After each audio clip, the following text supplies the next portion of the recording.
Salut tout le monde, j'espère que vous allez bien. Oui, si je me mets droit, c'est plus sérieux, bien évidemment.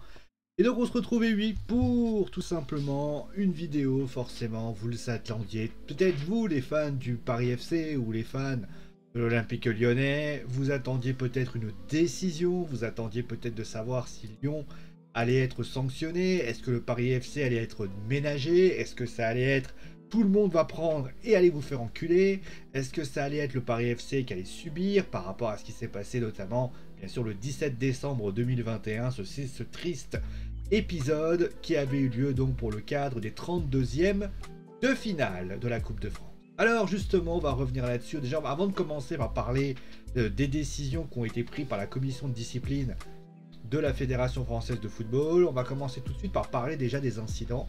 Donc nous sommes le vendredi 17 décembre 2021. Le Paris FC donc reçoit l'Olympique Lyonnais, score là, à ce moment-là de 1 but partout. Nous rentrons donc à ce moment-là à la mi-temps, les joueurs rentrent dans les vestiaires. La première mi-temps se passe relativement bien, il y a une super ambiance, les choses se passent plutôt bien. Il y a quelques petits noms d'oiseaux qui partent, mais bon ça après c'est le folklore du football.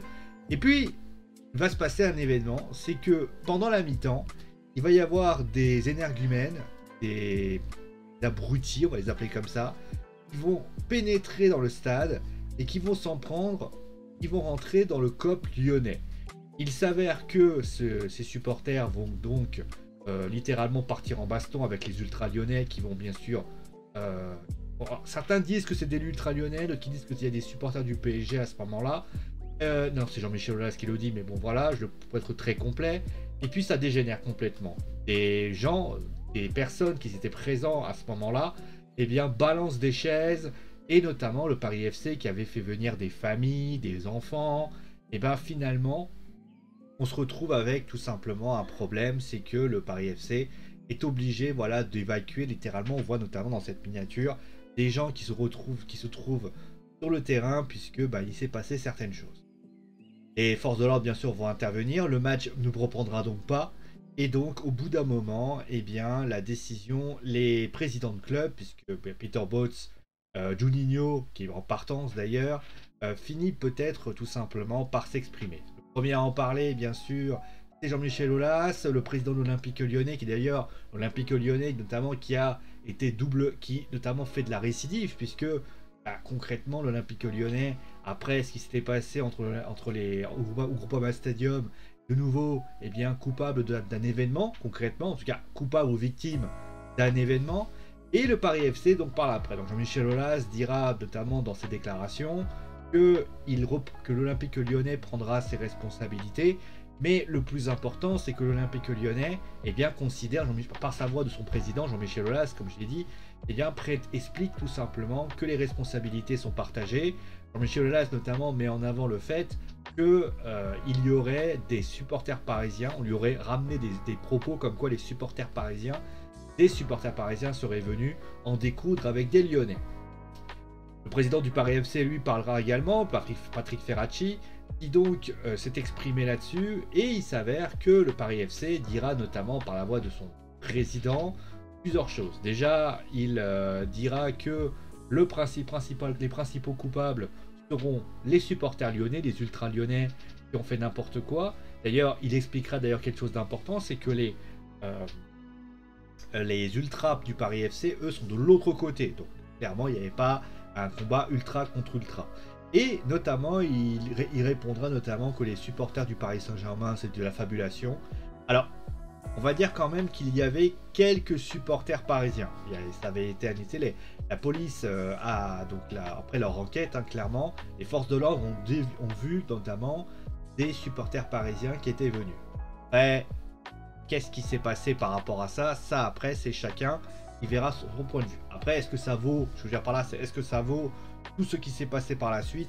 Ça, bien sûr. Après cela, les présidents vont s'invectiver. Le Paris FC, bien sûr, va essayer de donner. Le Jean-Michel Aulas ou l'Olympique Lyonnais va s'exprimer là-dessus. Et au final, eh bien, c'est un statu quo. Et la Fédération française de football doit à ce moment-là statuer sur est-ce qu'il faut prendre une décision, quelle est la décision à prendre. faut savoir que, étant donné que le match, les 16e de finale de Coupe de France débuteront, eux, le 3 janvier, donc quasiment la semaine prochaine, eh bien, il aurait été très compliqué, à part report, alors, de pouvoir faire ça. La seule solution pour pouvoir proposer tout simplement que le match soit rejoué, c'est que eh bien, les 32e de finale de la Coupe de France soient reportés et que finalement on ait ce match. Ça permettrait notamment bien sûr aux clubs de se reposer, mais ça veut dire aussi un calendrier encore plus chargé au niveau du mois de janvier.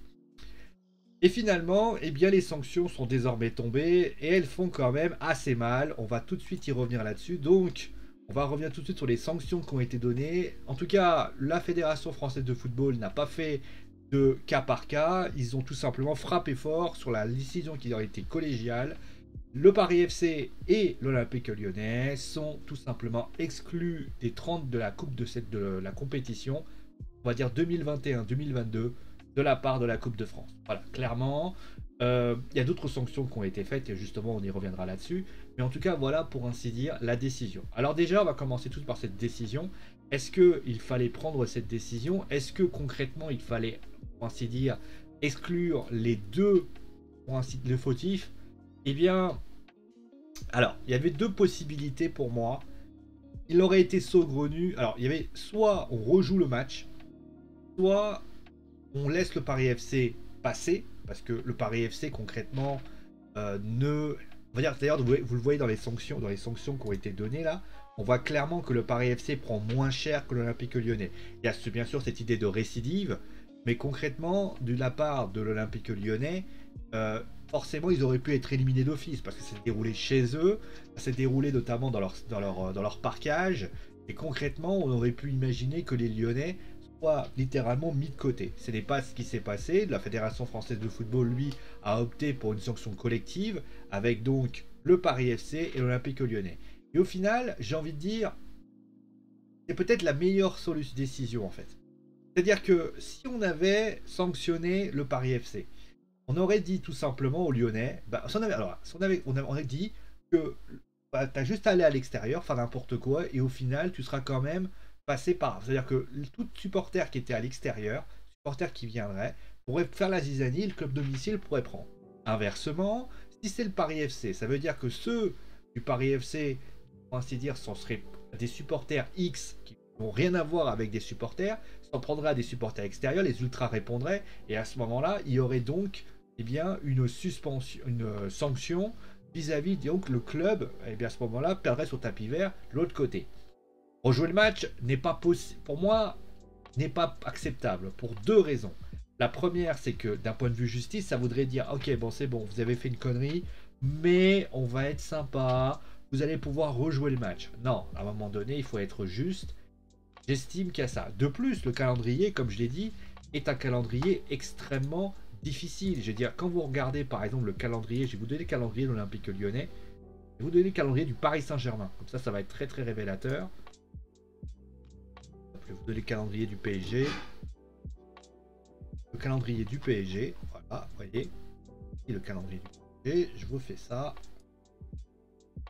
Donc, on a Vannes qui est donc du 3 janvier. Pour bien. 9 janvier, 15 janvier, 23 janvier. Sauf que là, vous avez ici, par exemple, le 3 janvier. Si jamais le Paris Saint-Germain passe, il va y avoir d'autres matchs qui vont se greffer à cette compétition. En imaginant aussi que le Covid ne vienne pas semer la zizanie par rapport à ça. C'est une grosse interrogation qui impose finalement un calendrier qui peut être infernal, qui peut poser des problèmes.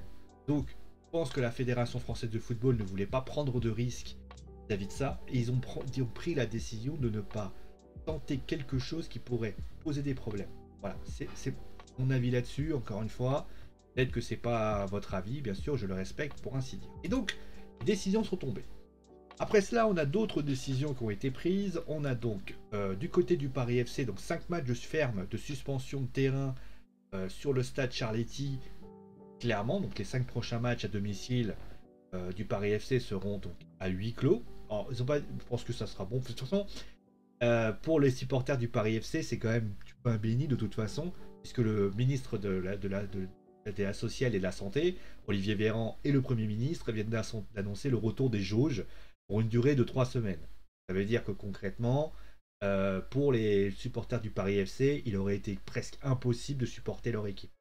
Donc c'est quelque chose qui ne va pas non plus vraiment leur poser problème. Par contre, du côté de l'Olympique Lyonnais, la décision va peut-être prendre plus d'ampleur puisque pour tous les supporters lyonnais seront eux, c'est-à-dire interdits de tout déplacement clairement de toute la saison. Déjà, il n'y a pas de problème, voilà, donc la décision ainsi. Moi, je trouve que c'est plutôt une bonne décision. Moi, d'ailleurs, j'aimerais on va dire la faire durer durant tout chaque club en fait. C'est-à-dire que si un club, un supporter fait n'importe quoi, que ça soit à l'extérieur, t'es un peu hors. Qu'est-ce que vous faites? Vous sanctionnez par un non-déplacement définitif. Ils n'ont plus le droit de se déplacer. Et justement, cette partie-là, eh bien, vous la donnez à des bénévoles, vous la donnez à des lieux, vous la donnez aux supporters en question s'ils se comportent bien. Donc voilà. Moi, j'estime que c'est quelque chose qui peut être donné pour ainsi dire. Et ensuite, de niveau amende, bon, on a 52 000 € d'amende, plus le remboursement des frais liés à la réparation des sièges, plus, et de côté du Paris FC, ils n'ont que 10 000 € d'amende. Et par contre, il y a une décision qui a été prise du côté lyonnais, puisque il a été expliqué que si donc l'Olympique Lyonnais venait à nouveau à avoir des faits de violence commis par ses supporters, qui entraînerait donc l'arrêt définitif de la... Ça par contre c'est quand même malheureux, qui entraînerait l'arrêt définitif de la rencontre avant son terme, et eh bien la Fédération française de football sanctionnera par tout simplement la mise hors compétition de Lyon de la prochaine compétition de la Coupe de France. Alors déjà, moi je trouve que le coup de faits de violence sont commis par ses supporters très bien, mais qui entraînerait l'arrêt définitif, moi déjà il y a un problème. Moi j'estime que de mon point de vue, tu envoies une bouteille, quelle que soit la bouteille, et qu'elle ne touche pas le joueur, j'estime que de mon point de vue, tu dois arrêter le match. Et donc si tu arrêtes le match, tu dois déjà être sanctionné. Pour arrêter avec cette soi-disant jurisprudence, ah bah tu touches pas, t'as rien. Excusez-moi, mais vous êtes dans la rue, quelqu'un vous balance quelque chose, il vous loupe, il est tout aussi coupable que celui qui a lancé, qui vous a touché. C'est toujours ce fameux discours de dire ah mais moi quand il m'a pas touché, et ben moi tout va bien. Non, je suis désolé. Encore une fois, ce fameux débat qu'on avait eu lieu lors du fameux match entre Lyon et Marseille, que se serait-il passé si Payet n'avait pas été touché? Qu'est-ce qu'on aurait dit? Oh non, il n'a pas touché, c'est pas grave. Non, pour moi, de la part des Lyonnais, de la part des Marseillais, Parisiens, Nantais, Strasbourgeois ou que vous voulez, quand vous lancez un truc, ça doit être une sanction immédiate. Il faut que l'arbitre, pour moi, doit arrêter le match. L'interruption du match doit se faire et jusqu'à qu'on trouve le moyen de se pacifier. Ça doit marquer le coup. Et j'estime que cette mise hors compétition, il aurait dû avoir quel que soit ce qui se passe. Si un supporter bouge et fait un acte de violence, le match doit être interrompu, que ce soit quelconque interruption. Vous voyez ce que je veux dire? Je ne suis pas en train de stigmatiser Lyon, parce que Lyon, bien sûr, j'estime que ce qu'a pris Lyon, pourquoi Lyon prend plus que le Paris FC, et peut-être sans doute, c'est parce que j'estime que Lyon, il y a l'effet de récidive. C'est-à-dire que vous avez déjà eu on va dire que le match contre Marseille, ils avaient réussi à passer ric-rac, même s'ils avaient pris un point de suspension, je crois, ils avaient pris un point, 2 points, dont un avec sursis. D'ailleurs, on verra d'ailleurs si ce point va être sanctionné ou pas, parce que c'est une réalité. Mais il y a également cette possibilité, je vais remettre peut-être comme ça. Voilà. Moi, de mon point de vue, j'estime que de la part des Lyonnais, il y avait aussi peut-être, c'est-à-dire que 2 semaines, ça faisait quand même peu. Je veux dire, tu te prends quand même une grosse sanction, et juste après, le 17 décembre, ça repart. Là, il y a quand même quelque chose qui peut être inadmissible. Est-ce que, concrètement, ça peut donner aussi un message? Parce que ça aussi, il faut se poser la question. Est-ce que ça peut donner un message aux autres clubs? C'est-à-dire qu'aux autres supporters. Je vais citer les Nantais, les Strasbourgeois, Parisiens, Marseillais, Nantais, Montpelliérains, et ainsi de suite, et ainsi de suite. Moi, je pense que déjà, pour la première fois, il y a une décision qui est prise, qui est quand même une décision assez forte, c'est de dire le match est perdu pour les deux. Et ça, c'est quand même fort.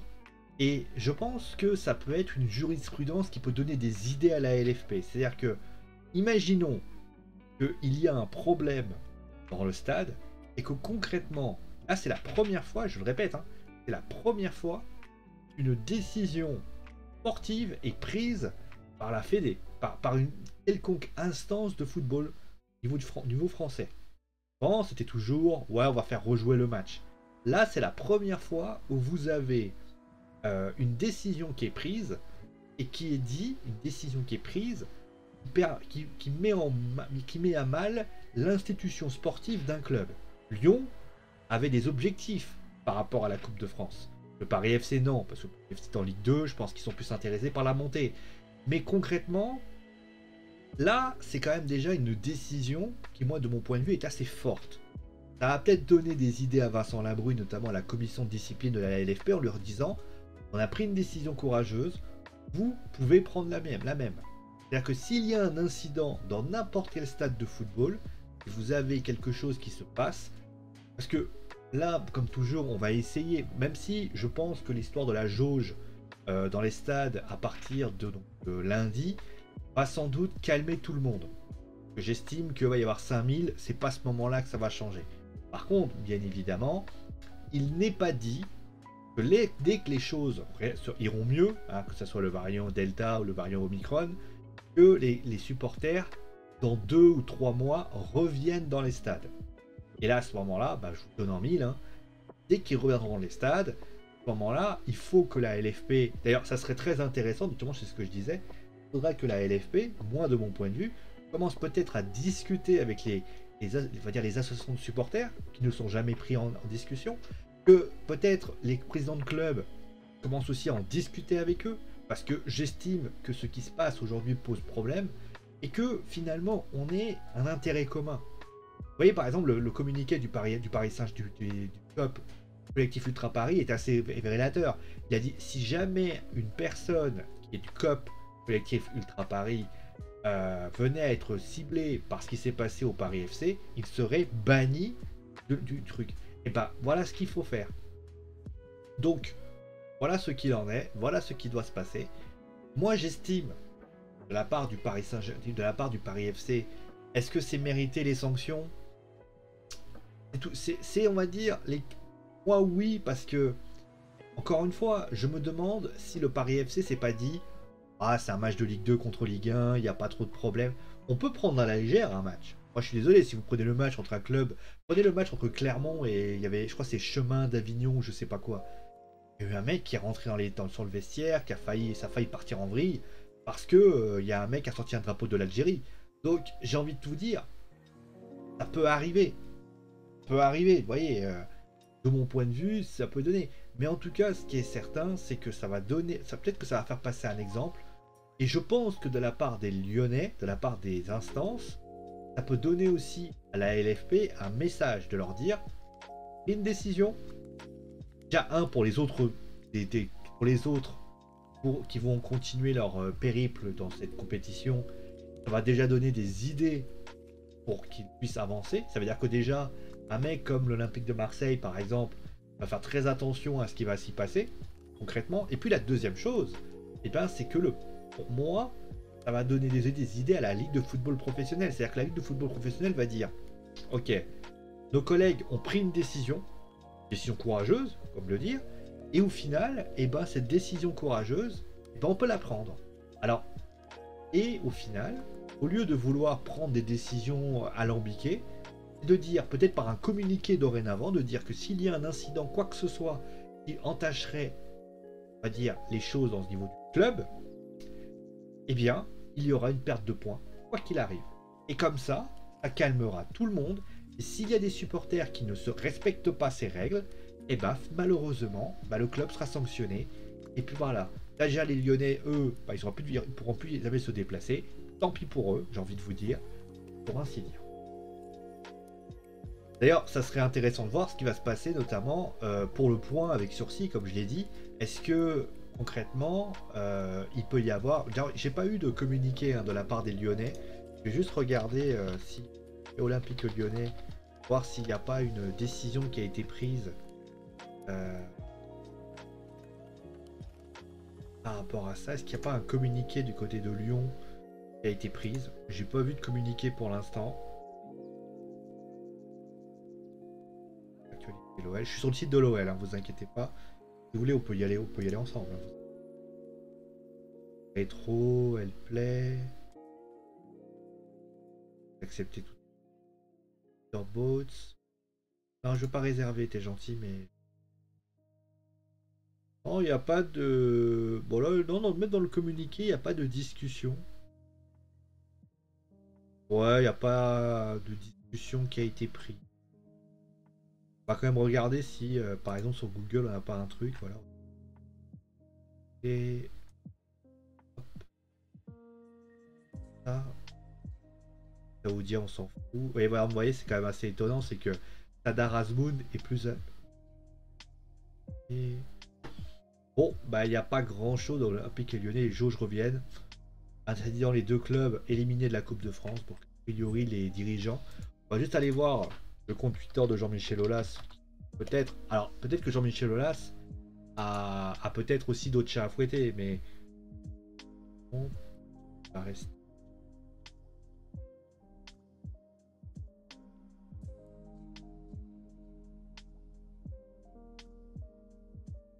Non, il n'y a rien. Bon, bah, écoutez... pas de réponse de la part des dirigeants qui a priori peut-être aussi n'ont pas envie de se retrouver. Peut-être que concrètement il y a peut-être eu un peu de peur de la part des dirigeants qui se sont dit on va se tenir tranquille parce que si jamais ils tapent encore plus fort ça va faire très mal. Bon voilà, en tout cas je vous souhaite bien sûr une très très bonne fin de soirée, portez-vous bien, je serai en stream dans quelques minutes pour ceux qui aiment les jeux vidéo, et donc portez-vous bien, gros bisous et à très vite.